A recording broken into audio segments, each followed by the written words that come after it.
ऐतिहासिक बावड़ी मिल चुकी है और पहले मशीनों के जरिए यहां पर खुदाई की गई और यहां पर अब मैनुअल तरीके से भी खुदाई का काम लगातार जारी है। यहां तक कि आसपास के इलाके में भी तमाम जो अतिक्रमण है उसे हटाया जा रहा है। कैसे, इस एक्सक्लूसिव रिपोर्ट के जरिए आपको दिखाते हैं। तमाम जो एक तरीके से निरीक्षण का कार्य है वो किया जा रहा है। आप देखेंगे कि जो पहला गेट आया उस गेट के अंदर जो टीम है वो अंदर अब यहाँ पे जा रही है। अंदर जो एक तरीके से काम है वो यहाँ पर किया जा रहा है और उसके बाद अब टीम आप लगातार उसको देखेंगे कि हर एक पहलुओं की जो जांच है वो साफ तौर पर की जा रही है। हालांकि अब रोका जा रहा है कि अंदर उनको जांच करने के लिए जो स्पेस है, जो जगह है वो दी जाए और एक डायरेक्शंस पर अब मीडिया को भी रोका गया है। लेकिन ऑफिसर्स अंदर है, अंदर घुस के वो हर एक चीज की जो जांच है, किस जो नक्काशी है, जिस तरीके का स्ट्रक्चर बना हुआ है, जो पिलर्स हैं, हर उसकी जो जांच है वो यहाँ पर साफ तौर पर कर रहे हैं। और लाइव तस्वीरें हम ये आपको दिखा रहे हैं कि एसआई की जो टीम यहाँ पर पहुंची है वो टीम किस तरीके से इस पूरे परिसर की मैपिंग कर रही है। टीम किस तरीके से पूरे परिसर की वीडियो और जो एक तरीके से फोटो है वो रिकॉर्ड किया जा रहा है। हर एक बारीक जो पिलर्स हैं वो किस तरीके से सामने उभर कर आ रहे हैं, हर चीज की जो जांच है वो यहाँ पर की जा रही है। खुदाई कर रहे हैं जो श्रमजीवी है उनसे भी बातचीत जो टीम है वो कर रही है और आप उनके हाथ में फोन देख रहे हैं, टीम के हाथ में आप डायरी देख रहे हैं और उस डायरी के आधार पर इस पूरे मामले की एक तरीके से मैपिंग करना हो, बारीक बारीक डिटेल्स जो लेना हो, उन डिटेल्स को कैप्चर इसमें किया जा रहा है। अंदर खुदाई में किस तरीके के पत्थर निकल रहे हैं, उन पत्थर को भी संभवतः जो टीम है वो यहाँ पर चेक कर रही है। उन पत्थर की भी जो जांच है वो यहाँ पर साफ तौर पर कर रही है। तो एएसआई इस बावड़ी के कितने प्राचीन होने का दावा किया जा रहा है उसके तमाम सबूत यहाँ पे खंगाल रहे हैं। और अंदर की तस्वीर हम लगातार आपको दिखा रहे हैं कि जो दोनों ही ऑफिसर्स हैं वो अंदर वो जो सुरंग नुमा जगह है वहां पर वो टीम अब पहुंची है और उसके बाद अंदर की जो ऑडियो रिकॉर्डिंग हो, वीडियो रिकॉर्डिंग हो, फोटो रिकॉर्डिंग हो, हर चीज यहाँ पर की जा रही है। जिस तरीके के दरवाजे बनाए गए हैं, पिलर्स बनाए गए हैं, उनको बाकायदा अपनी डायरी में ड्रॉ किया जा रहा है। खुदाई के दौरान जिस तरीके के पत्थर निकल रहे हैं उन पत्थर को भी यहाँ पर ऑब्जर्व किया जा रहा है। उन पत्थर में किस तरीके की मिट्टी है उसको बाकायदा यहाँ पर चेक किया जा रहा है। तकरीबन 6 फीट अंदर की हाइट है खुदाई होने के बाद।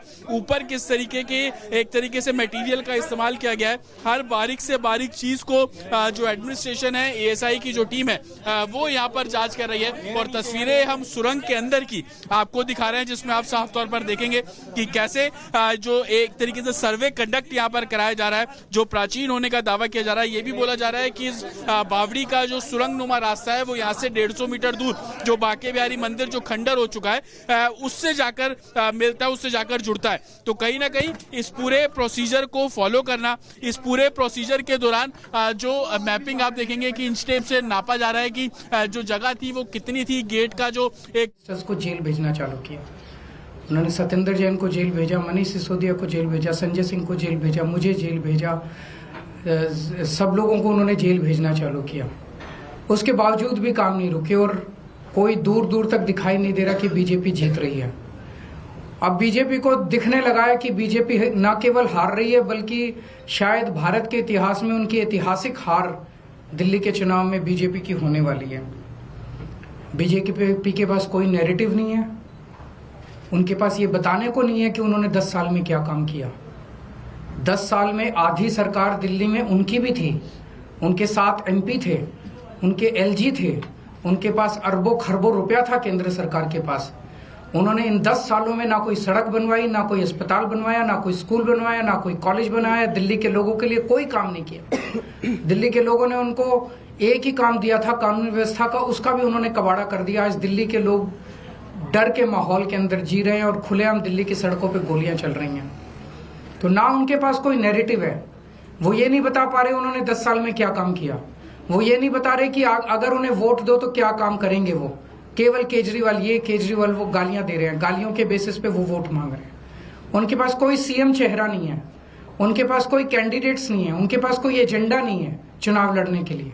और दूसरी तरफ आम आदमी पार्टी एक पॉजिटिव कैंपेन कर रही है।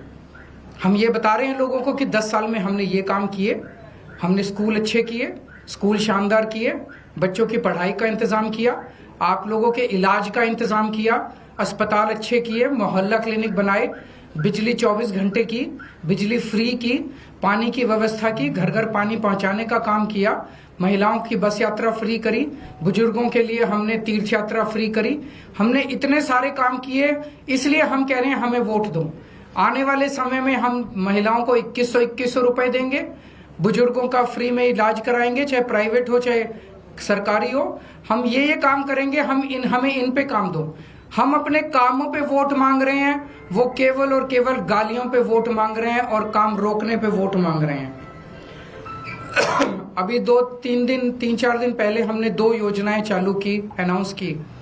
महिला सम्मान योजना, जिसके तहत हर महिला को चुनाव जीतने के बाद योजना लाई जाएगी, जिसमें हर महिला को 2100 रुपए दिए जाएंगे। दिल्ली की कैबिनेट ऑलरेडी हजार रुपए की योजना मंजूर कर चुकी है और उसकी नोटिफिकेशन जारी हो चुकी है। लेकिन मैंने ऐलान किया था कि हम चुनाव जीत जाते हैं तो इसको बढ़ाकर 2100 कर दिया जाएगा। उसी तरह से बुजुर्गों के लिए हमने संजीवनी योजना ऐलान किया कि 60 साल से ऊपर के बुजुर्गों का सारा इलाज मुफ्त करवाएंगे, चाहे प्राइवेट हो चाहे सरकारी अस्पताल हो। इसमें जबरदस्त भीड़ लग रही है, लोग रजिस्ट्रेशन करा रहे हैं, लंबी लंबी लाइनें लग रही है, लोग हमारे दफ्तर आ रहे हैं और लोग बहुत खुश हैं, बहुत खुश हैं। कल शाम तक, कल रात तक लगभग 12.5 लाख महिला सम्मान योजना में रजिस्ट्रेशन हो चुके थे और 1.5-2 लाख बुजुर्गों के रजिस्ट्रेशन हो चुके थे।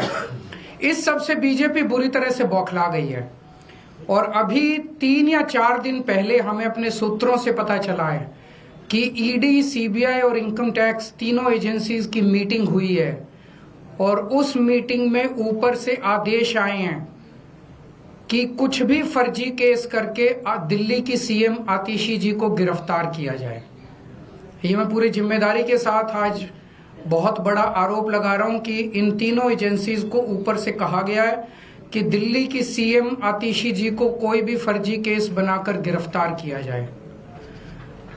उन्हें यह भी कहा गया है कि उसके पहले, गिरफ्तारी के पहले, आम आदमी पार्टी के सभी सीनियर लीडर्स पर आने वाले दिनों में रेड होगी। मेरे ऊपर रेड होगी, मनीष जी के ऊपर रेड होगी, फिर से हमारे ऊपर सब पे रेड हो चुकी है। संजय सिंह पे रेड होगी, सौरभ भारद्वाज पे रेड होगी, सत्येंद्र जैन पे रेड होगी, आतिशी जी पे रेड होगी, हम सब पे रेड कराई जाएगी।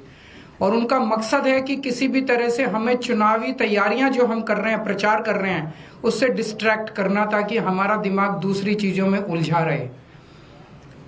ऐसा भी सुनने में आया, सूत्रों से पता चला है कि ट्रांसपोर्ट विभाग में कोई फर्जी केस तैयार किया जा रहा है आतिशी जी के खिलाफ और इनका पूरा मकसद है कि ये किसी भी तरह से महिलाओं की फ्री बस योजना जो है वो रोकना चाहते हैं, वो बंद करवाना चाहते हैं ये लोग। तो ट्रांसपोर्ट विभाग में कोई फर्जी केस आतिशी जी के खिलाफ तैयार किया जा रहा है। हमें पूरा यकीन है कि लोग इस गंदे षड्यंत्र का, जो पिछले कई सालों से साजिशें रच रहे हैं, झूठे केसों में फंसा के हम लोगों को जेल में डाल रहे हैं, लोग इसका जवाब देंगे। इस देश की जनता इस किस्म की राजनीति पसंद नहीं करती। आप अपने काम पे वोट मांगिए। आप ये बताइए कि 10 साल में आपने दिल्ली में क्या काम किए, आने वाले समय में आप क्या काम करेंगे।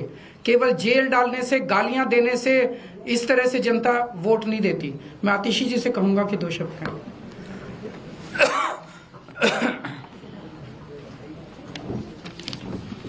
जैसा अरविंद जी ने बताया कि हमें ये पुख्ता खबर मिली है कि ट्रांसपोर्ट डिपार्टमेंट के एक फर्जी केस के माध्यम से दिल्ली में महिलाओं की जो फ्री बस यात्रा चल रही है उसको रोकने के लिए एक फर्जी केस मेरे ऊपर करने का प्रयास किया जा रहा है।